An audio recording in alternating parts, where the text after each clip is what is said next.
In the golden heat of the Arabian desert, a man rode through the sands with a purpose that would change the course of history. His name was Thomas Edward Lawrence, a young British archaeologist who became one of the most enigmatic figures of the First World War. The world came to know him as Lawrence of Arabia. Born in 1888 in Wales, Lawrence was no ordinary soldier. Before the war, he roamed the Middle East as an archaeologist, studying ancient ruins and learning the Arabic language. He grew to admire the desert tribes, their honor, courage, and struggle for survival. But when the Great War erupted in 1914, his deep knowledge of the Arab world caught the attention of British intelligence.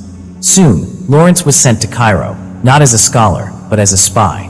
At that time, the Ottoman Empire, known to Muslims as the Khilafat Islamiyya, stood as the last great Islamic power, ruling lands from Turkey to Arabia, North Africa, and beyond. But the empire had sided with Germany in the war, making it Britain's enemy. The British saw an opportunity. If the Arab tribes could be persuaded to rebel against Ottoman rule, the empire would collapse from within. Lawrence became the bridge between Britain and the Arabs.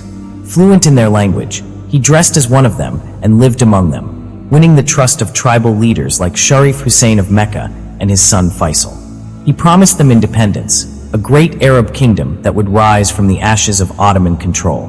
The Arabs believed him. Together, they launched the Arab Revolt in 1916. Through scorching deserts and deadly raids, Lawrence led daring attacks on Ottoman supply lines, railways, and forts.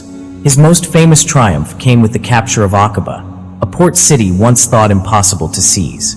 Riding on camelback, he inspired men who had never seen him as foreign. To them, he was Al-Aranz, the white warrior who fought by their side. But behind the courage and adventure lay a darker truth. While Lawrence fought beside the Arabs, the British and French were secretly dividing the Middle East through the Sykes-Picot Agreement, planning to claim the very lands they had promised to free. When the war ended, the dream of Arab independence was shattered. Instead of one great nation, the Middle East was carved into new borders and colonies. Lawrence was devastated. He confessed that he had betrayed the very people who had trusted him. He returned to England a broken man, haunted by guilt and disillusionment. T. Lawrence died in 1935 in a motorcycle accident at the age of 46, a mysterious end to a life filled with contradiction. To some, he was a hero, to others, a symbol of imperial deceit. But one truth remains. In the deserts of Arabia, he changed history forever, helping bring down the last great Muslim empire and shaping the Middle East that we know today.